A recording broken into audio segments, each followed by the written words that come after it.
Hello बच्चों, welcome to my YouTube channel. Board परीक्षाओं में बच्चा अधिक से अधिक अंक प्राप्त करने के लिए कठिन परिश्रम करता है। कठिन परिश्रम करने से पहले बच्चे को गणित विषय का या अन्य विषय के सिलेबस का पता होना चाहिए और कितने अंकों का किस चैप्टर से पूछा जाता है, ये हम आपको इस सिलेबस में बता रहे हैं। गणित विषय 2025 न्यू सिलेबस। 100 अंकों की लिखित परीक्षा होती है मैथ के पेपर में। इकाई का नाम है चैप्टर। तो इस गणित विषय में 7 यूनिट है। कितने हैं? 7 यूनिट। 7 यूनिट में पहली यूनिट है संबंध एवं फलन। संबंध एवं फलन के अंदर 2 चैप्टर रखे गए हैं। पहला चैप्टर का नाम है संबंध एवं फलन। संबंध एवं फलन से 5 अंक का 1 प्रश्न और 1 अंक का 1 प्रश्न हर वर्ष पूछा जाता है। प्रतिलोम चैप्टर नंबर 2, प्रतिलोम त्रिकोणमितीय फलन से 4 अंकों का हर वर्ष पूछा जाता है। इकाई हमारी 2 है। इसमें आता है बीजगणित। बीजगणित के अंदर चैप्टर नंबर 3 अवयव और चैप्टर नंबर 4 सारणिक। अवयव से हमारा 8 नंबर का 1 प्रश्न या फिर कभी कभी 5 अंक का भी पूछ लिया जाता है। सारणिक के अंदर 8 अंक का 1 प्रश्न और 8 अंकों के सारणिक से 2 प्रश्न आते हैं, उनमें से 1 करना होता है और प्लस में 5 अंक का भी आता है। तो बीजगणित कुल मिलाकर आता है भाई आपका 15 अंकों का। सभी बच्चे इन्हें चैप्टर को तैयार करें। एक अंक प्राप्त करने से 100 अंक प्राप्त हो गए। एक अंक प्राप्त करने पड़ेगा सभी बच्चों को। ऐसा नहीं होगा भैया कुछ छोड़िए तो थोड़ा, ऐसा नहीं पढ़ते इसे छोड़ दिया। इकाई नंबर 3 कलन। कलन के अंदर देखो कितने चैप्टर रखे गए हैं। सततता एवं अवकलनीयता। 55 नंबर के 2 प्रश्न आते हैं, 5 और 5। अवकलनों के अनुप्रयोग 1 प्रश्न 5 नंबर का, 1 प्रश्न 8 नंबर का। 8 नंबर का जो प्रश्न यहाँ से जो आता है चैप्टर नंबर हमारा जो 6 है अवकलन के अनुप्रयोग, और लास्ट की जो एक्सरसाइज है 6.5 से आता है ये उच्चतम और निम्नतम वाले एक्सरसाइज से। समाकलन चैप्टर नंबर 7। समाकलन में 8 नंबर का 1 प्रश्न आता है और 5 नंबर का 1 प्रश्न पूछा जाता है इससे। समाकलन के जो अनुप्रयोग है इसमें से भी 5 नंबर। इसमें समाकलन के अनुप्रयोग में 2 एक्सरसाइज थे, 8.1 और 8.2। 8 पॉइंट हमारी जो 1 है आपको वही पढ़नी है, 8.2 से कुछ नहीं पढ़ना, केवल 8.1 से ही 5 अंकों को पूछा जाता है। अवकल समीकरण में से 1 नंबर का 1 प्रश्न जैसे कोई अवकल समीकरण की कोटि, घात, इस तरीके की 1 नंबर का आता है। और 5 नंबर के आते हैं वे इसमें लीनियर है, जैसे 5 अंकों का पूछा जाता है। तो कुल मिलाया कलन आता है 44 नंबर का। इन 44 अंकों में कुछ प्रश्न अथवा में भी आते हैं इन चैप्टरों से, तो वे अथवा में हो जाते हैं। जो मेन तो 44 ही है, तो इसी तरीके से आप तैयारी करें। ये इकाई आ गई हमारी भाई बच्चों चौथी, सदिश तथा त्रिविमीय ज्यामिति। इसके अंदर सदिश, बीजगणित और त्रिविमीय ज्यामिति का परिचय रखा गया है। सदिश के अंदर चैप्टर नंबर 10 से 2 अंकों का 1 प्रश्न पूछा जाता है, 1 अंक का 1 प्रश्न पूछा जाता है और 5 अंक का 1 प्रश्न पूछा जाता है। और त्रिविमीय ज्यामिति का परिचय से 8 नंबर का 1 प्रश्न पूछा जाता है। वो पूछा जाता है न्यूनतम दूरी वाला। इसमें से 8 नंबर का हर वर्ष 100% पूछा जाता है। जो मैं ये अंक लिखे, मैंने ये एनालिसिस किया है। एनालिसिस करने के बाद लिखा है, ये 100% मिलेगा आपको, चाहे आप पेपर उठा कर देख लो। पिछले वर्ष के अवयव प्रश्न है, कुछ उससे पहले वर्ष के देख लो, 100% ऐसे मिलेंगे। तो चैप्टर नंबर 1 जो हमारी 4 है, सदिश तथा त्रिविमीय ज्यामिति, 18 अंकों की पूछी जाती है, हर वर्ष पूछी जाती है।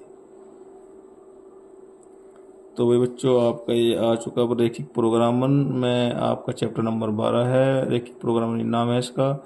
इसमें ग्राफ से संबंधित प्रश्न आते हैं, सवाल आते हैं, और जो है 5 अंकों का इससे हर वर्ष पूछा जाता है। इसमें 2 एक्सरसाइज लगी थी भाई, 12.1, 12.2। 12.2 को कैंसिल कर दिया तो 12.1 सही आएगा भाई, न्यूनतम मान और अधिकतम मान। तो सही बच्चे से पढ़े, मेहनत से आगे बढ़ो। प्राकृतिक चैप्टर नंबर 13 एक ही चैप्टर है प्राकृतिक के अंदर। इसमें से आपको आता है 8 अंकों का। 4 अंक का एक प्रश्न आता है, 2 अंक का एक प्रश्न आता है, और 1 अंक का एक प्रश्न आता है, और 1 अंक का एक प्रश्न आता है। तो इस तरीके से आपका जो सिलेबस का पूरा ये 100 अंकों का हो जाता है। सभी बच्चे एक एक यूनिट, एक एक चैप्टर इसी तरीके से तैयारी करें, जब आपके 100 बाई 100 आएगी। अब हम आपको बता रहे हैं कि अब एनसीईआरटी बुक से डिलीट एक्सरसाइज देख लो कि क्या आपका इस वर्ष जो नया सिलेबस आया 2025 का क्या कटा है, कौन सी एक्सरसाइज कटी है और कौन सी नहीं कटी है, क्या आपको पढ़ना है और क्या आपको नहीं पढ़ना है।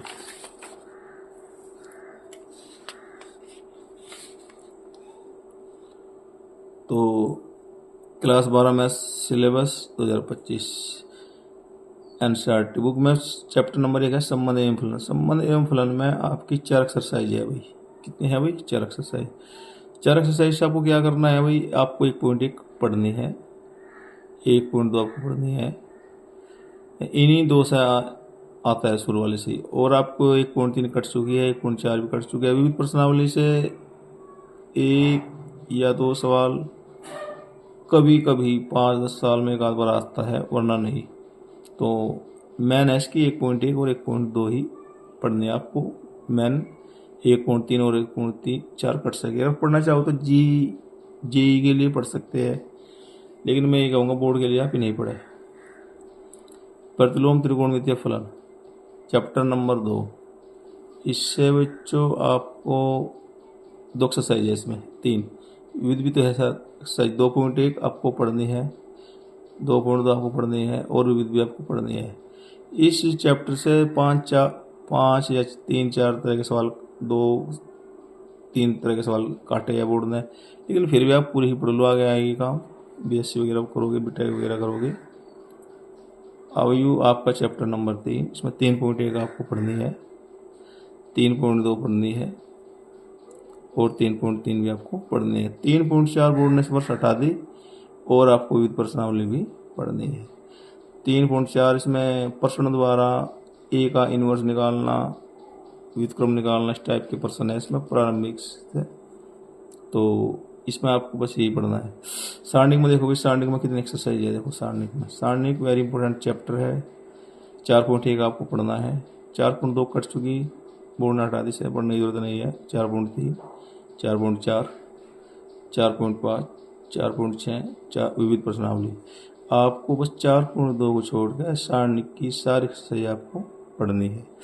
जब सारी एक्सरसाइज पढ़ोगे, सब पढ़ोगे, जब ये तो कुछ प्राप्त होगा। एनसीईआरटी में वैसे ही सब क्वेश्चन कम है, प्रश्न कम है, तो मेरा कहना है एग्जाम्पल भी पढ़े और ये सब एक्सरसाइज पढ़े। जब आप एक्सरसाइज पढ़ोगे जब ये तो अच्छे मार्क आपको मिलेंगे बोर्ड परीक्षा में। तो चैप्टर नंबर 5 है हमारा सततता तथा अवकलनीयता। इसके अंदर एक्सरसाइज 5.1 आपको पढ़नी है, 5.2 पढ़नी है, 5.3 पढ़नी है, और जी 5.4 पढ़नी है, 5.5 पढ़नी है, 5.6 पढ़नी है, 5.7 पढ़नी है, 5.8 निकाल देना इस बार। तो और विविध भी पढ़ लियो। विविध भी में तो आपको ये है भाई, ये पढ़नी है सब। केवल आपको 5.8 कट चुकी है, इस बार ये हटा दिए, इसको नहीं पढ़ना है। अवकलज के अनुप्रयोग, अवकलज के अनुप्रयोग में 6.1 आपको पढ़ना है, 6.2 पढ़ना है आपको, और 6.3 हटा दी बोर्ड ने इस बार। और जो है बच्चों 6.4 आपकी हटा दी, 6.5 पढ़ना है और विविध पढ़ना है। इससे आता है भाई 6.5 से आपका 8 अंक का प्रश्न हर वर्ष। ठीक है भाई। समाकलन के अंदर देख लो बच्चों। समाकलन के अंदर हमारी है 7.1, 7.1, 7.2, 7.3, 7.4, 7.5, 7.6। ये देखो इस तरह से कितने एक्सरसाइज है। तो आपको 7.1 पढ़नी है, 7.2 पढ़नी है, 7.3 पढ़नी है, 7.4 पढ़नी है, 7.5 पढ़नी है, 7.6 पढ़नी है, 7.7 पढ़नी है, 7.8 हट चुकी है इस बार बोर्ड से, 7.9 पढ़नी है, 7.10 पढ़नी है, 7.11 पढ़नी है, और विविध प्रश्नावली आपको पढ़नी है। ये सिलेबस जो मैंने बनाया है ये आपकी जो है एनसीईआरटी बुक पर आधारित बनाया है, जो आपका सिलेबस चेक करने के बाद, ये लगभग सभी बोर्डों के लिए है, सभी राज्यों के लिए है, और जो है इसके अकॉर्डिंग आप तैयारी करोगे तो आपके मार्क्स 95+99। मैं बच्चों को यहाँ पर कोचिंग पढ़ाता हूँ, ऐसी बात नहीं है, 15 वर्ष से पढ़ा रहा हूँ, और 15 वर्ष से पढ़ाता बच्चों के नंबर हमारे कोचिंग में 100/100, 99 मैथमेटिक्स में इस तरीके से आते हैं। मैथ जो है इतना हार्ड विषय नहीं है, लेकिन जो नहीं पढ़ता उसको विषय हार्ड लगता है, जो प्रैक्टिस नहीं करता। तो ज़्यादा से ज़्यादा प्रैक्टिस करें और आपके अंक आपको 100% मिलेंगे, ऐसी बात नहीं है।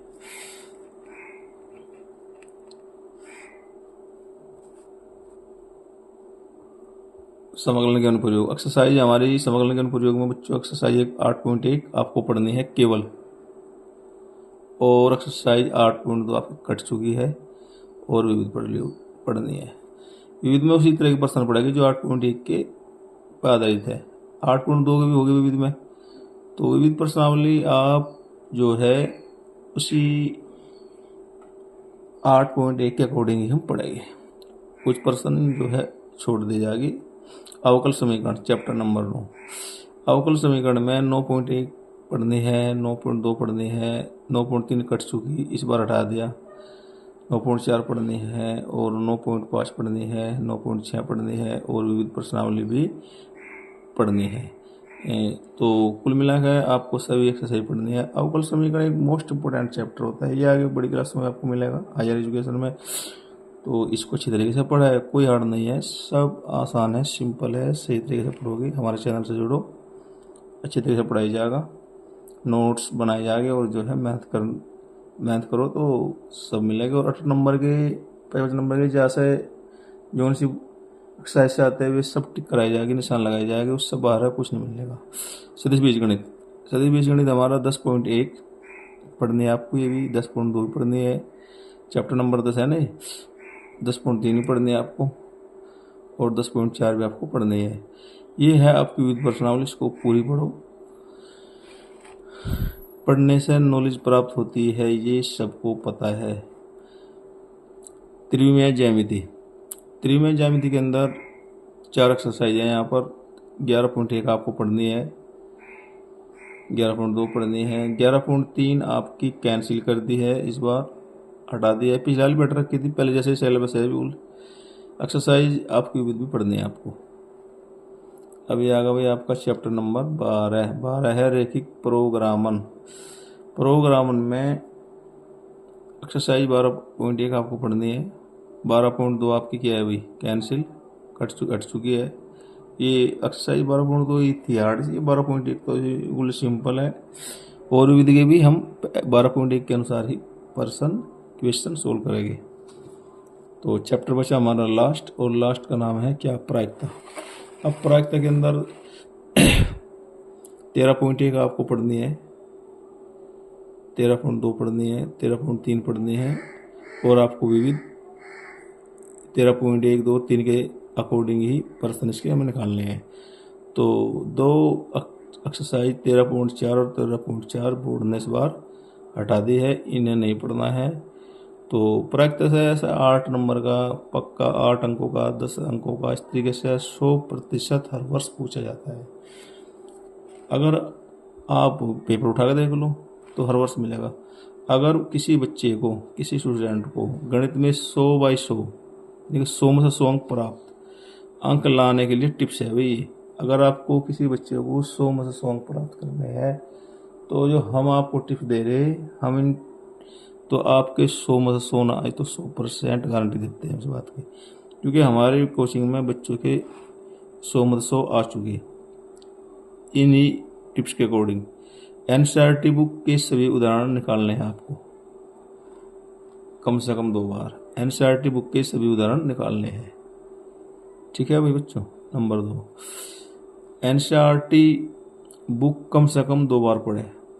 एनसीईआरटी बुक जो है हमें कम से कम 2 बार रिवाइज होना चाहिए। अब एनसीईआरटी बुक कक्षा 12 में 2 बुक है इसकी, पहले ही बुक में आपके 6 चैप्टर है और दूसरी बुक में आपके 7 चैप्टर है। तो दोनों बुकों को अच्छी तरीके से रिवाइज करें और जो है कोचिंग कहीं भी पढ़ो अच्छी तरीके से पढ़ो, कोई नहीं है ऐसी बात नहीं है। सभी टीचर अच्छे हैं, सभी टीचर अच्छा पढ़ाते हैं, सभी ने ही एमएससी वगैरह बीएड किया है। मैंने भी एमएससी किया है, एमएससी में तो मैं भी 15 वर्ष से 12 वर्ष से पढ़ा रहा हूँ और एक टीचर भी हूँ, तो एक्सपीरियंस भी काफ़ी हो चुका है। तो नंबर ही बच्चों के अच्छे आ रहे हैं इस बार बार। अनसोल्ड नंबर 3, अनसोल्ड 5 वर्षों के ला टेस्ट जैसे, यानी कि अनसोल्ड पढ़ना है आपको अंत के जो अब लास्ट के 5 वर्षों के। 5 वर्षों का मतलब ये होगा भाई जो अंत में लास्ट के हमारे 5 वर्षों के अनसोल्ड पढ़ने हैं। जैसे भाई 2024 2023 के सारे सेट पढ़ने हैं, 2022 के सिलेबस के अकॉर्डिंग पढ़ने हैं ये 2021 और 2022। अगर आपने ये 5 सेट निकाल लिए और बुक एग्जाम्पल निकाल लिए तो आपका कोई पर्सन बोर्ड में नहीं छूटेगा। 100% गारंटी है इस बात की, क्योंकि ये 2024 2023 ये पहले पेपर आ चुके हैं। अगर आप इनको निकालोगे तो ऑटोमेटिक ही आपकी अपने आप ही तैयारी हो जाएगी सभी विषयों में। अगर ये टिप्स अप्लाई करके देखो तो रिजल्ट 100% मिलेगा। तो सभी बच्चों से निवेदन है कि हमारे चैनल से जुड़े और जो है 1-2 दिन के अंदर ही हम नई सीरीज है कक्षा 12 का पहला चैप्टर संबंध एवं फलन रिलेशन एंड फंक्शन 1.1 के रूल नियम, जो भी इसके रूल है फार्मूले है, एक तरह बेसिक सा पढ़ाई बिल्कुल सिंपल लैंग्वेज में। और सभी बच्चे हमारे चैनल से जुड़े और चैनल को सब्सक्राइब करें, लाइक करें, कमेंट करें। तो मेरी यही कामना है इस वर्ष है कि सभी बच्चे कक्षा 12 में 2025 में अच्छे से अच्छे अंक प्राप्त करें। तो जब आप मेहनत करोगे आपका रिजल्ट 100% मिलेगा आपको रिजल्ट, क्योंकि ईश्वर किसी की मेहनत नहीं रखता। अगर आप नहीं करोगे तो उसके अकॉर्डिंग आपके मार्क आपको मिलेंगे। तो इस बार बच्चों के हमारे कोचिंग में 99%, एक के 98% मैथमेटिक्स सब्जेक्ट की बात है। ये ऐसे नहीं भाई टोटल नहीं, भाई टोटल तो हमारे यहाँ तक 90%, 80% इस तरीके से है, हम ये नहीं कहते। लेकिन जो है हमारे पास 98 नंबर मैथ में, 99 नंबर मैथ में और 95 इस तरीके के नंबर हमारे पास कोचिंग में आ चुके। 2 वर्ष पहले एक बड़े लड़के गए थे 100/100, तो 100/100 सबके नहीं आते, लेकिन जो है फिर भी अगर कोशिश करें, जो सारी बात है ये टिप्स है, अगर टिप्स अकॉर्डिंग हम तैयारी करें तो आपकी जो है अच्छी अंक मिलेगी। आप इस टिप्स को अप्लाई करके देखो, अगर 100% नंबर न मिले तो गारंटी, क्योंकि जो आपके अनसोल्ड 5 वर्षों के, इसके अंदर जो मैथ से बाहर के पर्सन आए हुए हैं वे भी आप सोल्व करोगे। जो आर डी शर्मा वगैरह बुक होती है जेईई में चलती है जो, उसके भी सवाल है इसके अंदर, और इसके अंदर उदाहरण भी आते हैं इसके अंदर, और उसके अंदर बुक से भी आते हैं। कुल मिला के ये है कि जो अनसोल्ड है, अनसोल्ड निचोड़ है। तो पहले एनसीईआरटी बुक पढ़ने, एनसीईआरटी बुक के रूल नियम कंसेप्ट वगैरह क्लियर होने चाहिए। अनसोल्ड जब निकला ऐसे नहीं है भाई हमने पढ़ लिया, मैथ हमने पढ़ा नहीं, एग्जाम्पल हमने पढ़े नहीं और डायरेक्ट हम अनसोल्ड निकाल रहे, तो फिर तो सिर पुग जाएगा भाई, कुछ समझ में नहीं आएगा। क्योंकि पहले हमें बुक पढ़नी है, बुक के एग्जाम्पल और बुक के रूल नियम कंसेप्ट वगैरह, और जो है उसके बाद में रिवाइज करने के बाद में ये पढ़ना है आपको उन से बाद में, बुक से बाद में, तो आपको सारा A to Z मिलेगा, इससे बाहर नहीं मिलेगा। तो आज बच्चों यहीं तक, और हम कल फिर मिलेंगे एक नई वीडियो के साथ, नए टॉपिक के साथ। तब तक जय हिंद, जय भारत।